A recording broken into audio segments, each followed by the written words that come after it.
आपको लगता है कि शिमला, मसूरी और स्विट्जरलैंड जैसी जगहों पर ही असली सर्दी और हसीन नज़ारे मिलते हैं? अगर हाँ, तो आप गलत हैं, क्योंकि छत्तीसगढ़ में ऐसी जगह मौजूद है जिसे देखने के बाद आप भी कहेंगे ये तो मसूरी से भी खूबसूरत है।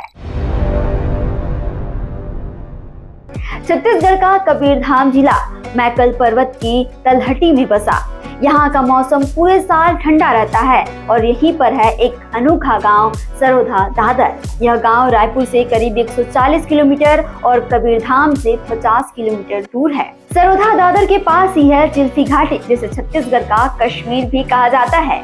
यहाँ की हरियाली, धुंध से ढके पहाड़ और ठंडी हवाएं इसे सचमुच स्वर्ग जैसा बनाती है। पर्यटकों की सुविधा के लिए छत्तीसगढ़ टूरिज्म बोर्ड ने यहाँ 11 एकड़ जमीन पर बैगा एथनिक रिजॉर्ट बनाया है। करीब 13 करोड़ की लागत से बने इस रिजॉर्ट में इको फ्रेंडली लॉन्ग हर्ट्स और एक खूबसूरत कैफेटेरिया है, जहाँ आपको गाँव जैसा खाना और माहौल मिलेगा। यानी यहाँ आप सिर्फ नेचर का मजा ही नहीं लेंगे, बल्कि छत्तीसगढ़ की संस्कृति और परंपराओं को भी करीब से महसूस करेंगे। सरोधा दादर और चिल्फी घाटी की खासियत सिर्फ इतनी सी ही नहीं है। यहाँ भारत ही नहीं बल्कि विदेशों से भी लोग घूमने आते हैं। अगर आप भी किसी ठंडी जगह घूमने का मन बना रहे हैं तो छत्तीसगढ़ के इस स्वर्ग जैसी जगह पर जरूर आए। छत्तीसगढ़ से जुड़े और अपडेट्स के लिए आप देखते रहें वयम छत्तीसगढ़।